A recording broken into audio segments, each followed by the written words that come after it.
Okay, let's just get right to it. We're not talking about mindset or productivity hacks today. We are talking about pure, hardwired biology. And the main point of this whole explainer is actually really simple. Your phone is systematically killing the most important phase of your sleep.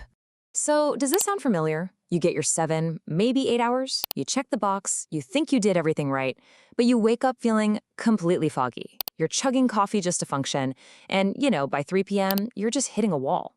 Well, that's not you being lazy. That's a biological red flag that something is seriously wrong.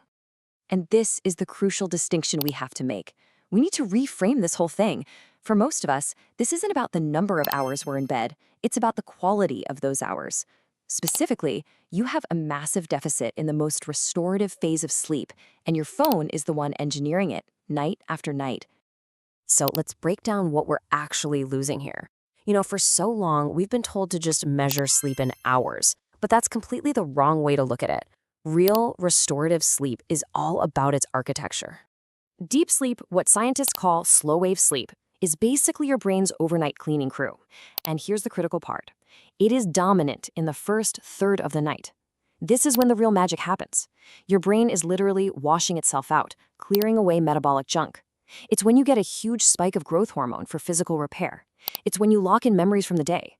So if you mess up this first critical window, you've pretty much sabotaged the entire night.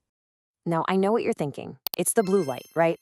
And for years, we've all been told that blue light is the big, bad villain. And look, it's definitely part of the story, but it's not the main character. The real damage is being done by something way more sneaky. And here's the actual breakdown. Blue light, yeah, it might be responsible for, say, 30% of the problem. But the other 70%, the huge majority of the issue, that comes from the chemical cocktail of dopamine and microstress that gets triggered by what you're actually doing on your phone. We're talking about scrolling. Okay, let's make this super clear. Blue light messes with melatonin. Melatonin controls the timing of your sleep. It's the win. So yeah, blue light might make it harder to fall asleep. But dopamine, the chemical you get from scrolling, that destroys the depth of your sleep, the how deep. It actively suppresses those powerful slow waves, which means even if you do fall asleep, you aren't getting down into that deep restorative state your brain desperately needs. So what is actually happening up there in your brain when you're lying in bed scrolling? Let me tell you, it is not relaxation. It is a state of high alert chemical stimulation. You see, your social media feed is designed on a principle called a variable reward schedule. It's the exact same psychological mechanism that makes slot machines in Vegas so unbelievably addictive. You scroll, maybe the next post is boring, maybe it's amazing, maybe it's something that makes you angry. That unpredictability gives you a way bigger dopamine hit than a predictable reward would. It sends a blaring signal to your brain that says, hey, stay awake, something important might happen next. I want you to really let that sink in. This isn't just a quirky habit. You are chemically gambling right before bed. You're firing up the exact brain circuits for anticipation and alertness at the precise moment your body is trying to power down for essential maintenance. And it's not just the dopamine rush. Your amygdala, that's your brain's little threat detector.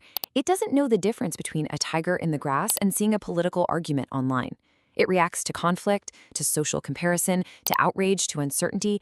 It sees all of that as a threat and releases tiny little doses of stress hormones. It keeps your nervous system just a little bit on edge, which is the absolute opposite of what you need for deep sleep. So when this becomes a nightly habit, it's not just making you feel a bit tired. It's causing real, measurable neurological damage. And it traps you in a cycle that is incredibly hard to escape. And this is what that vicious cycle looks like, right?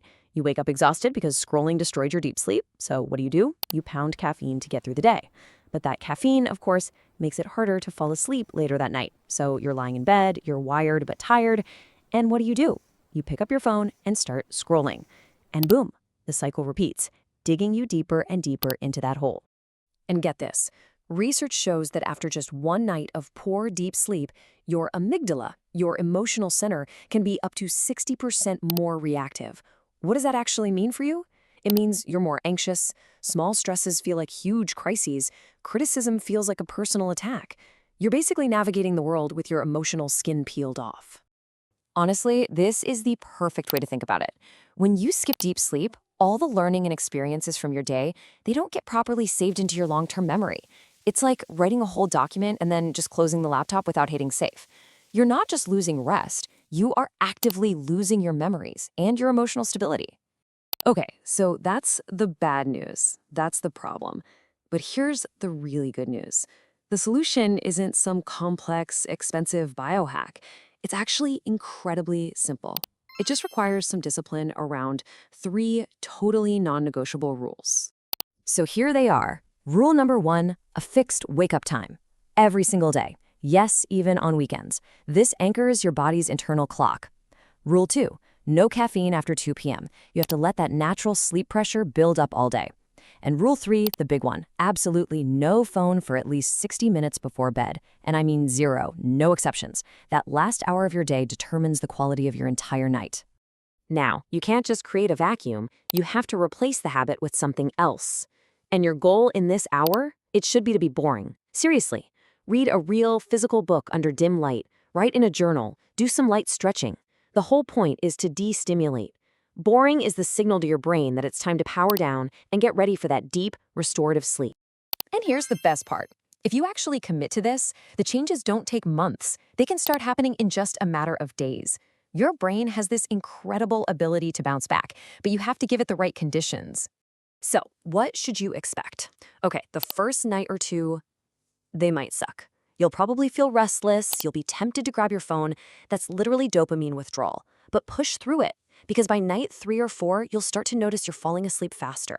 And by the end of that first week, you'll be getting that crucial deep sleep back. And that amazing feeling of waking up with a clear head will finally return. So let's just be crystal clear about what's at stake here. This is not just about feeling tired. Every single night you choose to scroll in bed, you are actively choosing to sacrifice your deep sleep, your emotional stability, your memory, your focus, and even your willpower for the next day. Look, your phone isn't some evil object, but it is a tool that has been expertly engineered to hijack your attention. Using it before bed is like handing a knife to the very part of your brain that's trying to sabotage your own recovery. So, stop handing it the knife. Every single night, the choice is yours to make.